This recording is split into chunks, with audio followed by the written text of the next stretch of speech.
Well, Juwan, we'll begin with the good. Tyler Shough's first touchdown pass in the NFL goes to you. Yeah. What were some of the things you saw in that play, and how did you feel like he played? Yeah, it speaks a lot to him, man. I mean, he's done such a tremendous job in just, cheering on other guys when he wasn't the starter. Always worked hard, didn't complain, didn't make it about him, didn't make a big fuss about anything. Just kept his head down and worked, and that's kind of how I always knew him. Even dating back to Oregon, I mean, he was always that guy who was just working hard, didn't complain.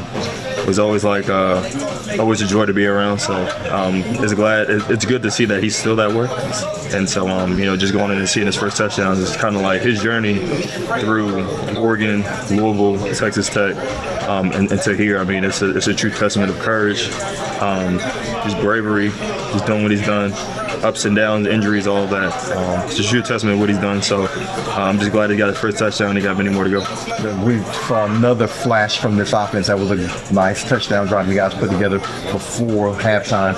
And I think Coach Moore said he liked the way you guys operated in 2 minutes. Mm-hmm. Is that something that you guys will lean into a little bit more to kind of tempo, because it seems to be something that agrees with this offense? Yeah, I mean, I think it's definitely something that's our weapon, something that we use pretty well. But I mean, that's up to Kellen when he wants to use it, and we're just gonna be behind him when he does it. I mean, we're not gonna be here and say that's just gonna be our offense, because we do have to operate in a way that is more complicated for the defense but easy for us. But in the same way, we do have to use our strengths. So Kellen knows what's best. He's been in the NFL for a long time. He's played, he's coached, and he's also a Super Bowl winning coach. So he knows what to do, and we're just going to be behind him and trust him enough. We've asked this before, but how do you guys stitch together the consistency that you're looking for? Honestly, just staying with it and being intentional about it. I mean, as it starts with myself, I mean, I know I have to do some things that have to be more consistent and showing up just for the quarterback and just for my teammates. So, I mean, there's no finger point. I can't say for anybody else, but for me personally, I know myself I have to be consistent. So before I say what we need to do as a whole, I'm gonna just say what I have to do for myself, and that's just being more consistent and being available for my guys in the offensive line, for the quarterback, for the other receivers, just helping them out, or me helping the quarterback out. It's just all of those things. So for me, and foremost, I gotta be more consistent.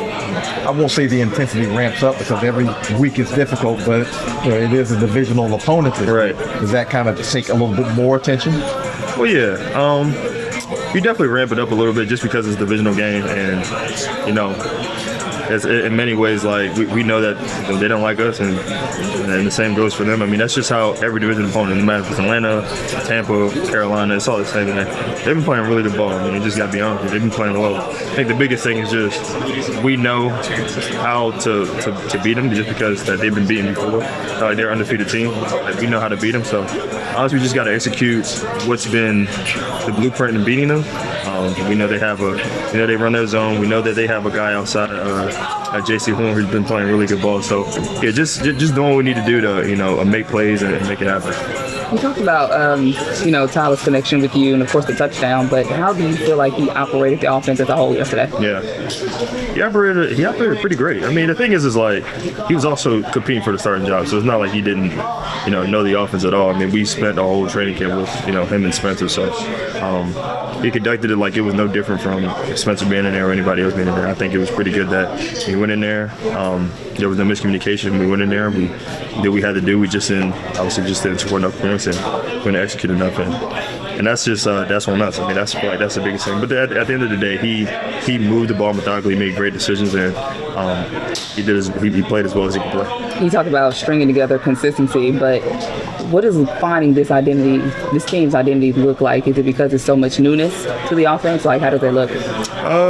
Honestly, I couldn't answer that for you, to be honest with you. It don't matter who you put out there. It doesn't matter if it's new, it's old, whatever the case is. We all have to operate under, one unit. I think that's the biggest thing.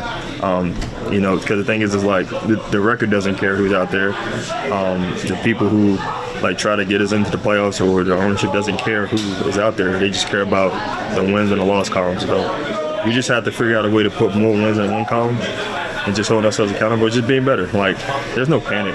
There's like, I know there's an urgency to win, but there's no plan to be like, oh, it's your fault or it's your fault, fair point. I think the biggest thing is just taking ownership and just be like, okay, like I did this wrong, let's fix it, let's get better.